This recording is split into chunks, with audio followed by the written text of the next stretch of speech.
during the time of former Secretary Cusi, no, panahon po ni Pangulong Digong, 2019, naglabas sila actually ng kautusan para doon sa unbundling ng pricing ng petrolyo. Meaning, gusto nilang ipadetalye para nga magkaroon ng transparency because now, if you observe, hindi ba ngayong kabibili, tapos ang pinagbabasihan mo na pricing ay yung world market prices, tapos kahit na old stock nag-a-adjust, di ba, sa presyuhan. Exactly. Opo, so ngayon, Exactly. yung purpose po ng memorandum ng DOE na na-TRO ng court kasi nga nagreklamo yung oil companies is magkaroon ng unbundling. Opo, yung ang sabi po ng iba, yung unbundling na yun, pati ni Secretary Sharon Garin, sinasabi niya, yun nga daw po dapat ang maging bahagi ng amyenda sa oil deregulation law. Kayo ho ba sa inyong mga pagdinig, meron ba kayong ideya sa presyuhan po na nangyayari ngayon at yung kung magkano po ang industry take o profit per liter ng mga gas companies, big players or small players? Yan po. Last meeting namin, noong isang araw, hiningi ko po sa DOE na gumawa sila ng price breakdown galing sa presyo ng Middle East. Ito yung crude oil na nire-refine ng petrol. Isa lang po ang refinery natin.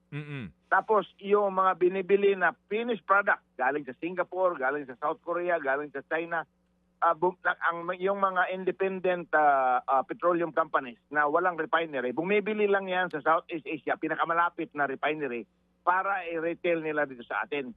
So I asked Department of Energy, bigyan kami ng breakdown. Ang ibig sabihin ng cost breakdown from import cost mo, halimbawa, galing sa Singapore yung ating aviation gas o yung ating kerosene o yung ating fuel at saka gasolina. Bigyan kami ng price breakdown, magkano yung FOB cost ng Singapore, magkano yung insurance, magkano yung freight. Pagdating sa Manila, ano yung mga nadadagdag na cost pagdating sa pantalan ng Manila o sa imbakan ng krudo doon sa maribilis ng mga kumpanya nag-i-import. Kasi kasama doon sa oil deregulation na kasamang TED na yung mga companies na gusto mag-import nito, inuutosan sila na mag-inventaryo sila ng at least minimum 30 days. Yung refinery po, more than 30 days yun kasi magre-refine pa eh. So kasama po sa costing yun, may interest cost of money po yun pag nang-imbak ka na hindi mabenta mo na reserve lang, di ba? So I want the price breakdown para ma-determine natin kung anong gagawin natin, paano natin kausapin yung mga importing ng oil companies, paano sila na wag naman masyadong magpataas in times of crisis like this. Opo, sige. So, in other words, Congressman Alvarez, ang ating tutunghayan ay pagbabalik sa regulasyon sa oil industry o hybrid type ito? Maganda sana hybrid lang, kasamang Ted, para hindi tayo babalik na human economy na naman, yung gobyerno na naman ang magkuman sa presyo ng langis. Kasi pag gobyerno, atakable palagi. Hindi mo maitaas kung ang market ay ang source ng ating pinagkukunan ng refined products at saka yung ating crude ay tumaas. Hindi mo basta-basta mataas ka agad.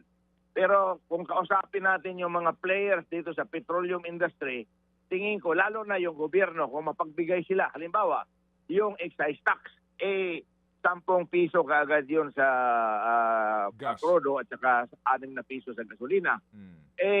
Paano yung BAT pa? Kung 50 ang presyo mo, ang BAT 6 pesos. Kung maging 100 ang selling price mo, ang BAT mo niyan, 12 pesos. So kung 12 yan, plus 10, 22. Kung ang presyo 100, biro mo, tanggalin mo yung 22, 78 na lang. Kunti na lang, maibalik natin doon sa sana 60, 65, 70 lang. Hindi masyado. Kung meron tayong batas na nag-uutos sa mga petroleum companies na during times of crisis, wag naman sila magsamantala. Sana ang profit nila 1 to 2% lang para mabuhay lang yung kumpanya kasi sila meron ding operation cost, meron ding capex, meron din silang cost to exist.